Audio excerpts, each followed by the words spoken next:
like you said, it's palpable. I can smell her. When I went to hug her, like I could feel the texture of her dress. I've had dreams like that where I can feel, smell, touch people. And that's how I know that those dreams are different because I can have random dreams too, right? Like regular dreams that don't necessarily mean anything. But when my senses, like you said, are activated in the dream, that's when I know that there's something more. Welcome to the Angels and Awakening podcast, where we connect you with your angels, loved ones, and soul self. I'm your host and author, Julie Jancius. My journey began when I started hearing my late father before I knew he'd passed. Through my readings, membership, and Angel Reiki School, I help you awaken, heal, and master your unique spiritual gifts. If you feel called to work with me, it's your angels guiding you to discover your soul's highest purpose. Details at theangelmedium.com. Thank you, Earth Angels, for the 5-star reviews. You're entered into a drawing to win a free session. Now, let's see what messages your angels have for you today. Friends, today we have Andrea on the show to share her beautiful angel stories. Andrea, welcome. Hi, thank you, Julie. Of course. Thank you for being here. Just a little bit of context before I head into the story. Back in 2021, my father passed away. It was actually the first of a series of deaths, unfortunately, on his side of the family. A lot of them were like COVID related. He did pass away from COVID. In January of 2021 is when he passed. I was going through a lot of grief at that point. His mother, my grandmother, passed 2 months after him. They lived in the same household. Unfortunately, COVID had spread within the household. So the family was going through a really hard time. We were all grieving pretty hard. Fast forward within the next 2 years, we lost a total of 5 family members. The last 3 were women in the family, and they passed from cancer. My journey with the angel membership started in late 2021. I ended up finding your podcast, and so that helped me process like a lot of my grief and also understand through other people's angel stories the types of ways that spirits communicate. It kind of opened my eyes because I want to say I've had experiences since as far back as I can remember a teenager. I just didn't know, I guess, that that's what it was. Going back to, the angel membership, I did go through the courses there in regards to like how to talk to your angels. I bought the book. I dedicated time to getting to know the angels, specifically like my guardian angels. I'm drawn to them in particular. There was one day I was meditating and asking the question, right? Like, how many guardian angels do I have? And so I did get a number, but I didn't get any names, right? And I did ask, like, can you tell me your name? But I didn't get that right away. It was something I had been meditating on for a while. And in April of 22 is when one name came to me. I actually ended up falling asleep during meditation. But what woke me out of my sleep was what I defined to be like a masculine voice. I just heard it loud and clear, like if somebody was in my ear and it said, Adam. Right. So I woke up to that name. So I was just like, I don't know if that's what it is, but okay, like I'll have it in the back of my mind. So fast forward, I just kind of keep that in mind. I go on a business trip in October of that same year. So I'm on this business trip, right, by myself. I'm like, okay, I'm going to use this time to meditate again, right? I meditated on it. I kept getting the same number, and then I kept getting the name Adam. So I asked Adam, I said, can you send me a sign for validation? So I asked for a green butterfly. Green because it's my favorite color, and butterflies because I just love butterflies. So then fast forward, we go through the last two deaths, right, in the family, which were due to cancer. So in February, one of my aunts, which was my dad's sister, she was the last death in the family. And that one started out as COVID, ended up being cancer. After that happened, I started to realize there were patterns, like health patterns in the family. But that kind of shook me a little bit, seeing these patterns throughout the family. So I was like, I'm just going to go in and get a checkup, right, on everything, to include the breast area, because I had already been feeling weird about a certain area there. I ended up scheduling an ultrasound for the breasts, and they did end up finding two lumps. We had already scheduled a vacation to take place in May of that year to Cancun, like a family vacation. In the middle of all of this, I'm going through the scan, I'm finding out, yes, there's something that needs to be looked at closer, and also trying to plan and put together for this vacation. I schedule an appointment with my primary. She sets me up for a mammogram and then ultimately a biopsy. During the vacation is when I got my first validation. So while we were at the hotel or at the resort, I ended up seeing a green butterfly. I'm like, I didn't even know these existed. We're just kind of walking out there, like chilling, and this green butterfly, like, just flies right in front of me. I think that's funny because I was still in skeptic mode. So for me, it had to be like a blunt, like in your face type of sign. And green is often associated with Archangel Raphael, a very healing color as well. Yes, I've come to learn that. So I see this butterfly and I'm like, no way. I'm like, thank you. So we come back from the vacation. I go in for my biopsy. Between the time I took the biopsy, which was June 27th, and the time I got the results, which was July 2nd, I was just like nervous, really nervous. Fear started to set in a little bit. I started to think of like what my life potentially may be like if it does end up being cancer. So I end up having this very, very vivid dream in between that waiting period. In the dream, I'm like in this room that looks almost like a laboratory or like a doctor's office. Like everything's white. The walls are completely white. There's whiteboards on there. The whiteboards have this writing that I don't understand. From my like viewpoint, directly in front of me, there's like this long table. There's two beings on my left, and there's one across, like directly in front of me, but across from the table. The two beings on my left look like they're wearing white scrubs and like the white mask and the cap, whereas the being in front of me is only wearing the white scrubs, but I can see its face. Even though the room is white, there's like this blue glow everywhere. The computer, it's like projecting an image into the air. So the two on the left, they are definitely giving off like this warmth. It feels like comforting. It feels like loving. There's a knowingness that I have in there, and I know that they are my guardian angels. And the number that I did get during meditation was the number 3. There were the two on the left, and then there was Adam directly in front of me. So it introduced itself. When Adam spoke to me, the other thing I noticed was they weren't like moving their mouths or anything. It was just like telepathy or something. And it says, "You don't have cancer. Let me show you." So then the image that's being projected, it like enlarges all of a sudden. And I realize that I'm staring at my boobs.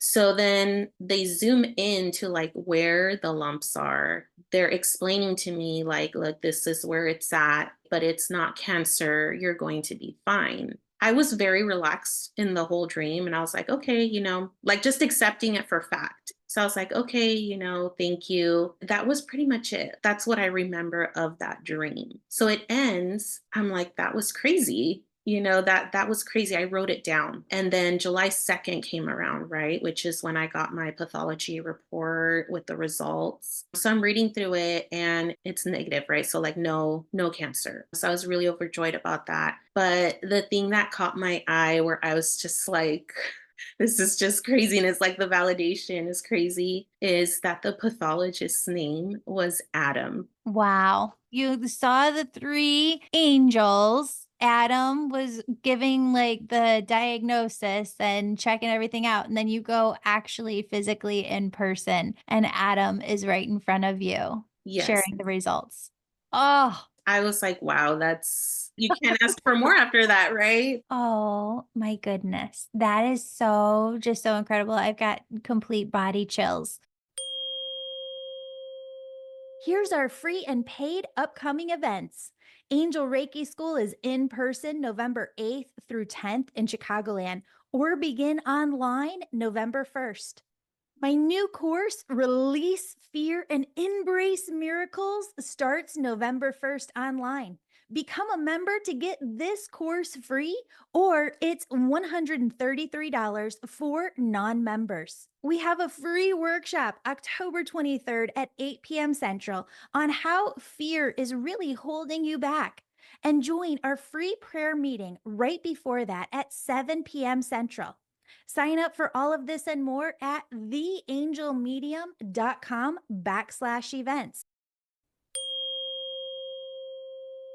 The second story involves the last death in our family, which was my aunt. In Spanish, we say tia. My tia, she was my father's sister. When my father and my grandmother passed, she took it very, very hard. I know she did because she was my grandmother's primary caregiver. From there, her health just sort of declined. She did end up getting COVID herself. She was the closest aunt to me on my father's side. And then her eldest daughter, like, we're super close. So I did keep in touch with my cousin, kind of like asking, like, hey, how's she doing? How are you guys doing? And so my cousin would give me tidbits. So I just knew that she had gotten COVID, her health wasn't doing too good, and that she ended up going to the hospital. So the next time I heard from my aunt or from my cousin was that she was still in the hospital. Her health was progressively getting worse, and they weren't understanding why. So at the time, we didn't know that there was potentially cancer in the body. But I think the doctors, as they were seeing symptoms and whatnot, they were telling my cousin, like, there's a very real risk that there's cancer in the body. So we knew it was getting a little bit more serious. She was still conscious. So there was a point in time where she went unconscious and she never quite came back. After that, I ended up having a dream where my father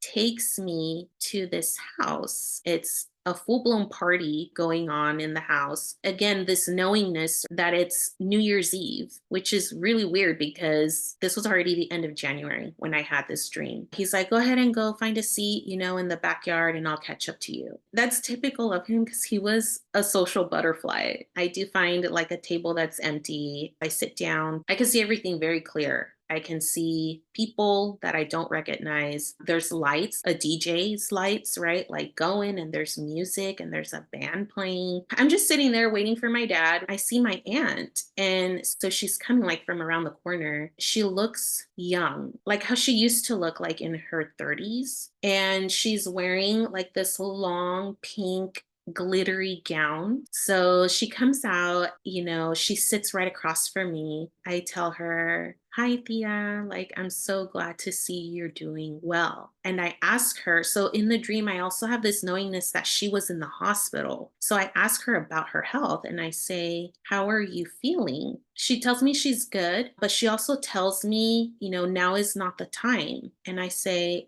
okay. I'm like, that's totally fine. I was like, I'm glad to see you okay. And she's like, yeah, she's all like, I love you. And I say, I love you too, Thea. And then I get up, we hug. She kind of I do see like some tears streaming down the face, but I can't tell if they're happy or sad tears. We hug and then she leaves. So then I go back to kind of sitting on this table and I'm like, where is my dad? So I walk back up into the house and out to the front yard. and I'm looking for my dad. I feel like the party's kind of already over too because you can kind of see like the signs of sunrise, right? Where the sky starts to get a little bit light. It's so weird because I end up seeing this fire truck and I open the passenger side and I find him in there sleeping on the driver's side.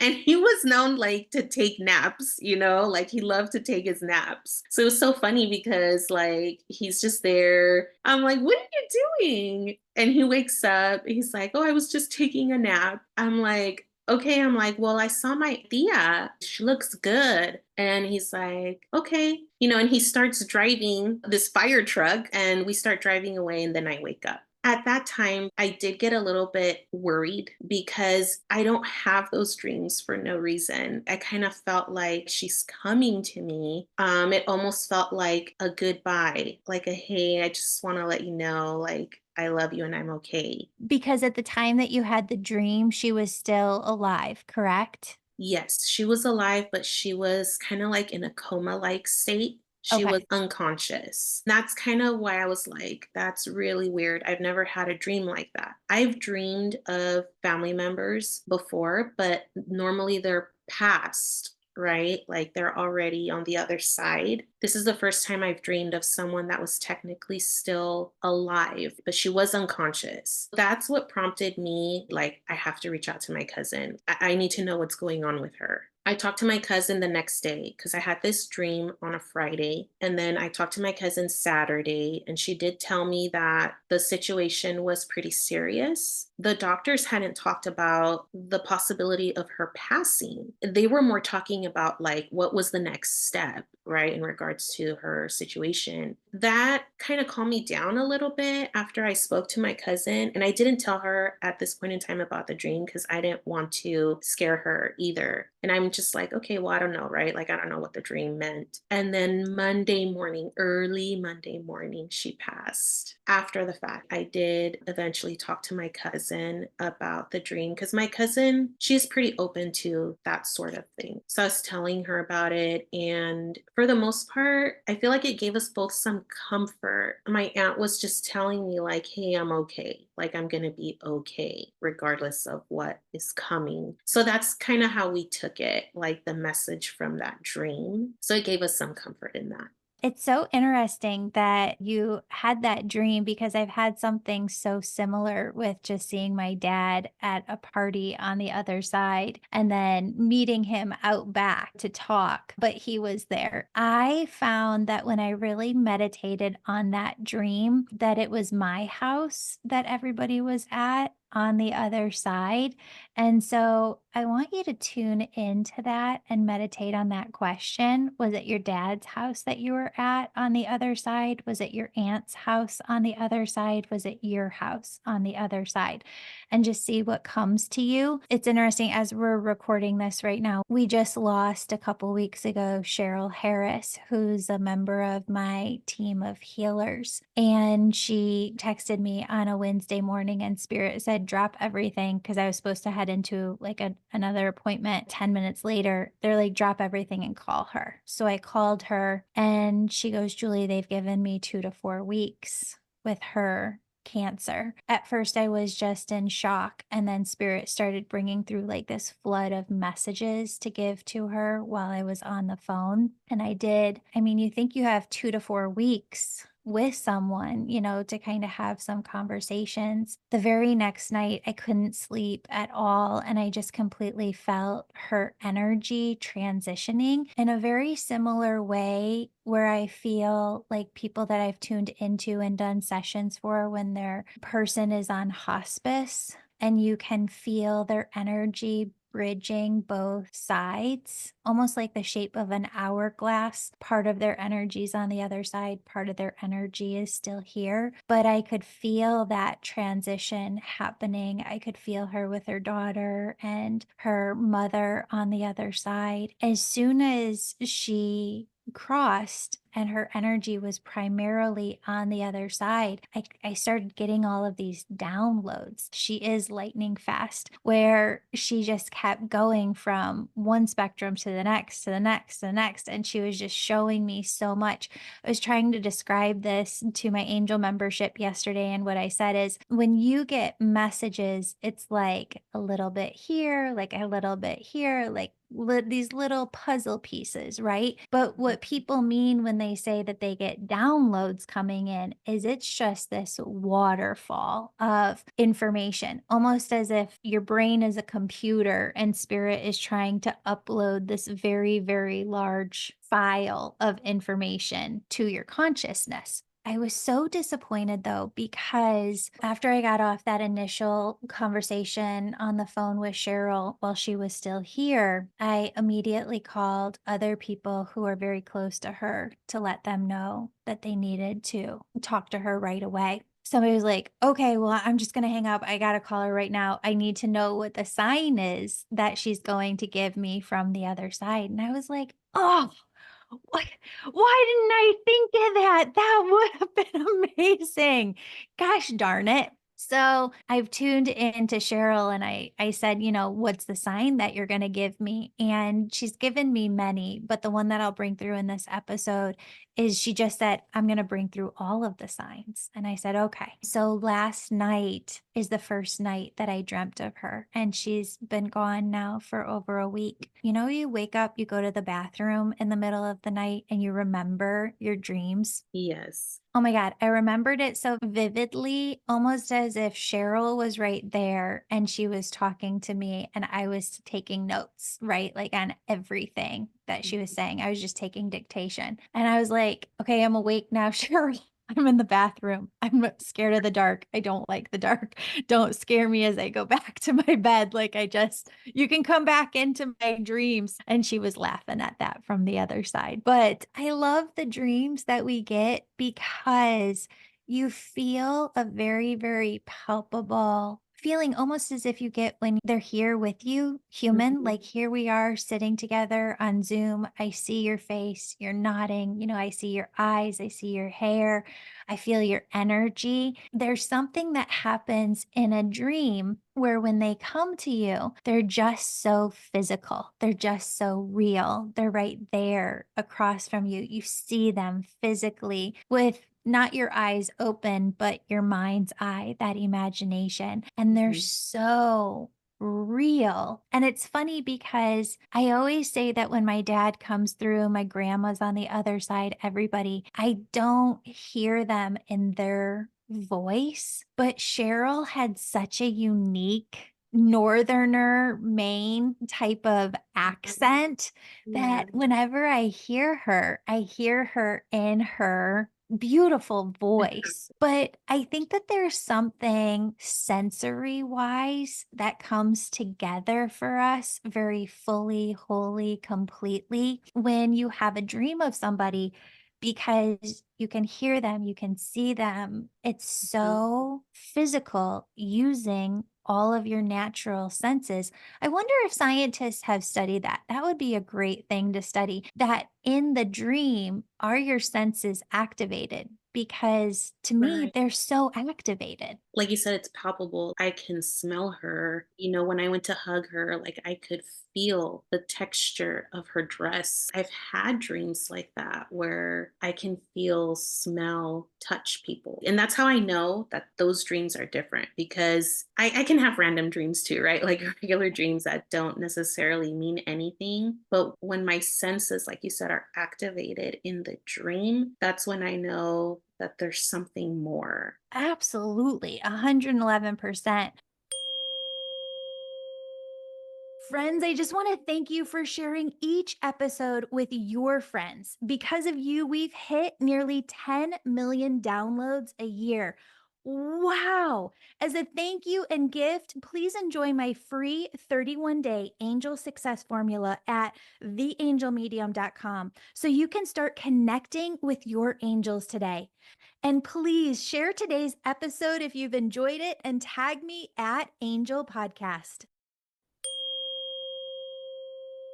Spirit's asking me to bring through a couple of things for you. One is keep taking care of yourself. I think that we do a lot of damage as human beings to our own well being when we just make things black and white and we don't see that multiple things are truth at the same time. And your dad and your aunt and your grandma stand right next to each other and they come through and they say, it can't just be holistic healing. It needs to be a combination of everything holistic, medical professionals, everybody working together for your own well being. We need a different perspective that's all inclusive of all of these things. And they said, keep doing what you're doing because you're on a good track, taking care of yourself. And so you have this long, beautiful life with your three amazing children, and they want you to use your imagination for good, to see the good possibilities, that you can activate the right switches within your own DNA to be here as long as possible and to take care of yourself. That trio on the other side is saying, break the cycle here for the kids so that they see what longevity is and that they're able to energetically attach to that and not the sickness or the disease within the family. And so they thank you, your ancestors, for being strong enough to break that cycle. And again, they go back and they're like, it's not just one thing or the other, it's both and to just be inclusive of mind, body, spirit, well being. Definitely. I've been having kind of like nudges towards that too, where it's like incorporating the best of both worlds. Yeah. 100%. I feel like, if I was a listener of this podcast, I'd be like, Julie always tells everybody that they're a healer. The fact of the matter is, when you are a messenger, you're not able to ethically withhold messages from a person. You just have to give them what's there. And also, I'm not just a messenger, I'm a teacher. And oftentimes, spirit brings me people who are teachers and healers themselves to help them step into their power. But you're very much a healer and a teacher yourself. And I see you making decisions to step more and more into that. The older and the older that you get. It's funny, I was in meditation yesterday and they're kind of pulling something that I saw in there and handing it to you, where they had me write down, I might partially retire one day, but I'm never going to stop doing this work until the day that I pass. And they said the same thing for you, that you'll partially retire one day, but there's part of you that's just always going to want to help and serve in some capacity. And they said, follow that, just follow the callings within your heart, one breadcrumb after another. It's going to lead you exactly where you need to be, and trust that path. They'll show you. They won't let it bypass you. They won't let it go around you, underneath you. If there is a step you need to take, they are going to show you that. Definitely. I did take a leap. I signed up for your ARS. Oh, you did? That's amazing. I ended up doing it. So I'm excited, for that and to Yeah. see like what's next. That's amazing. We ended up having the best in-person angel Reiki school, and Spirit's just saying to let you know, anybody who goes through the angel Reiki school online, I'm going to give them a discounted price if they want to come in person as well the next time that we do it, because I'm looking at spring of 2025. So anybody who's listening who wants to go through the angel Reiki school in person, you can start now. You can go through it online and you can still come in person. It'll just be a little extra fee, because they're two different things. But yeah, oh, I'm so excited for you. And I'm so excited to see where this takes you. Please, here's what I want you to do. I want you to report back to me, because there's going to be times as you're going through the program, always happens when you start to get to like the last quarter of the program, where you start to get these nuggets of, oh, and this is how I'm supposed to use it. Text me when you get those. Okay. Okay, will do. Okay. Awesome. Thank you so much for being here. Thank you so much for sharing your stories. Friends who are listening, if you have angel stories to share, please go over to theangelmedium.com. Use the contact form. Share your angel stories with us so that we can have you on the show next. Love you so much, and I can't wait to work with you. I know, so excited. Yay! Me too. Have a beautiful day.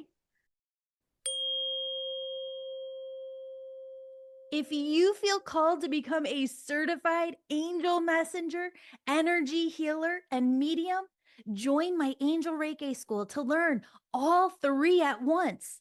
I'll also give you my secret sauce for building a successful, sustainable spiritual business. We're in person November 2024 and April 2025, or start the Angel Reiki school online on the first of the month. For personal messages from your spirit team, book a one on one reading with me. New slots are released monthly via email. Join my membership to grow spiritually, heal deeply, and connect with your angels for daily guidance and support on your personal journey. Visit theangelmedium.com/contact. Have an angel story?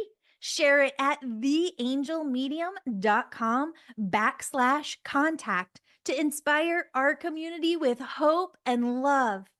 Thank you for listening, and I'll see you back here Monday with a brand new episode.